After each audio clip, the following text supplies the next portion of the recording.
And then one time when you bleeped her, she said, "Those geese are," and I heard the F. Did she say something that started with F? It's a good thing we bleeped her. How did you make her say F? We've got a lot of very young viewers on YouTube, David. We need to protect them. So I just sat in front of a microphone underneath my bed and practiced going until I got the perfect delivery and just stuck it in front of her word. You made the F? Yeah. You stuck it? Oh, I think that wasn't your F, was it? Yeah, well, one of our big professional secrets is the word that Michael uses to simulate that F, because it's got to be forceful. It sounds like she's really saying a word. And so we're going to reveal that secret to you now. And Michael, underneath his bed in his home studio, says, "Fart."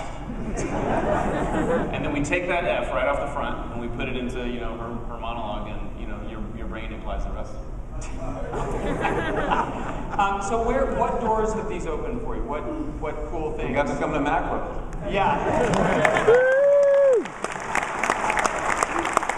the kind of achievement. But tell about the marching band guy.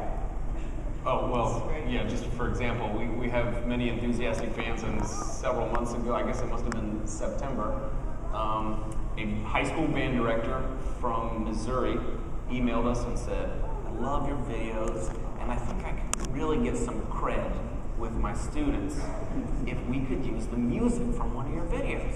So it was the one that we watched right before we came out with John Boehner singing "Hell No, Hell No," and we gave him permission, and he transcribed the entire thing for marching band.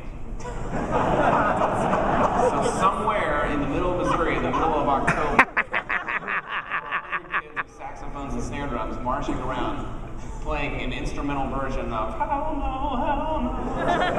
I'm still waiting for the footage from that. He apologized though. He was like, "I'm sorry, but I had to simplify some of the syncopations. They're high school students, they might not get them all." It's okay.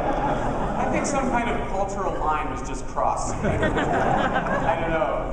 Well, thank you so much for coming. I understand you've done something special, a very short sample, just for us, just for this event. Do you want to set this up in any way?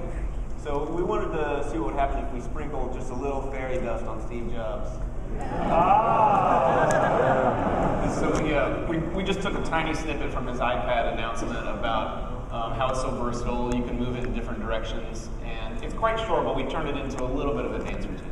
Okay, can we cut back to the monitor? And I'll roll it. We cut back, there we go.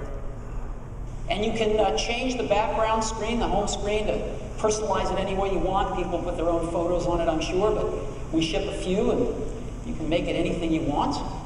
And you can turn iPad any way you want. Up, down, sideways, up, down, sideways, up, down, sideways. Automatically adjusts however you want to use it.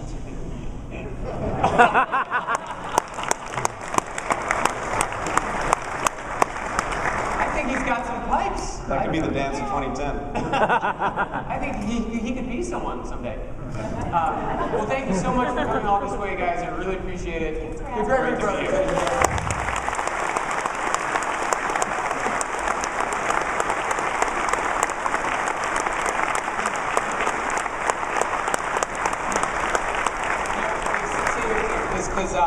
We were actually going to do one song before this after the apps. Will you stay here for a second? Because I have something else in mind for you after this song. Will you stay here and be in the audience for one song? Sure. So this is this is a song that I wrote a couple months ago, and I wound up I was to appear on Martha Stewart's TV show to talk about suggested tech gift ideas for Christmas. And they said, and if you want to do one of your song parodies, what does that have to do with anything? But we did it. This is to the tune of "Oops, I Did It Again." It is a song parody suggested by my Twitter followers. One night I said, "Who's got a good idea for a song parody?" And this is it. Now I won't have to think at all anymore. I just outsource everything. So you will now see a 46-year-old man channeling Britney Spears. Where can you see that other than Second Life? Okay, let's try it. 2, 3, 4. I don't remember how long I spent in iTunes, lost in the store. Oh baby, it seemed harmless enough. but my problem now is more serious. I refill my whole iPhone once a week. How pathetic is that? Oh baby, apps, I did it again. I filled up my phone with crap from the store. Oh baby, oops, meant to keep up my guard, but I maxed out my card. I'm not that disciplined. You see, my problem is this: I like stuff that's cheap. No matter how badly it sucks, I wish I had a life. But I gauge my self-worth by how much I download. I no longer go out much. People just aren't my cup of tea. Oh baby, apps, I'll buy them again. A buck at a time, the rest of my life. Oh baby, apps, here's 50 I found that play bodily sounds. I'm not that civilized. Apps, so why have they grown? Till AT&T shuts down my account. Oh baby, apps, oh why have they grown? Since I jailbroke my phone, I'm not that disciplined.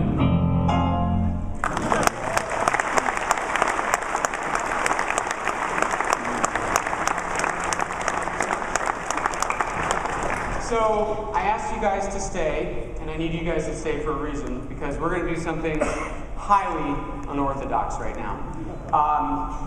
In 1998, Apple was at its lowest point.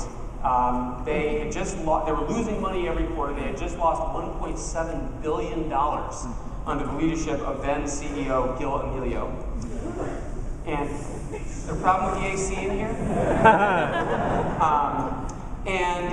They were saying that Apple should be dismantled and the parts sold off. They were saying that Apple's doomed. I remember reading a New York Times editorial about how sad it was, the end of Apple. And it was just dismal. The computers were awful. The software was terrible. It was a very different time. And everybody thought Apple was dead. So I wrote this column in MacWorld magazine that was a takeoff on It's a Wonderful Life. It was called It's a Wonderful Mac. And in this column, I envisioned not Jimmy Stewart, but Steve Jobs, not wishing that he'd never been born, but wishing that he had never founded Apple. And so that column turned out to be incredibly popular. People wrote hundreds of emails about it, and it's been percolating in the back of my head all these years. What if we did that column as a play? What if we staged it? If we got actors? And so, ladies and gentlemen, today I'm happy to announce the world premiere of It's a Wonderful Mac. The play. And if you wouldn't mind, I could use you guys to help me out to play the other parts. So, ladies and gentlemen, the David Pogue Community Theater Troupe presents It's a Wonderful Mac. Now, if you will look under your couch cushions, you will find scripts for all of you. Sorry, the iPods were all gone. So this is the 12th anniversary of that column this very month. And I also thought that this play about Steve Jobs wishing he'd never even founded Apple was somehow appropriate for the first MacWorld where Steve Jobs is not here. Right? The running theme is Steve Jobs' absence. So here's how we're going to do it. Evan, if you could be Mr. Potter. This would be Mr. Bill Gates Potter. And portraying the drunken but lovable Uncle Gilly. That would be Michael. And Andrew, if you could do...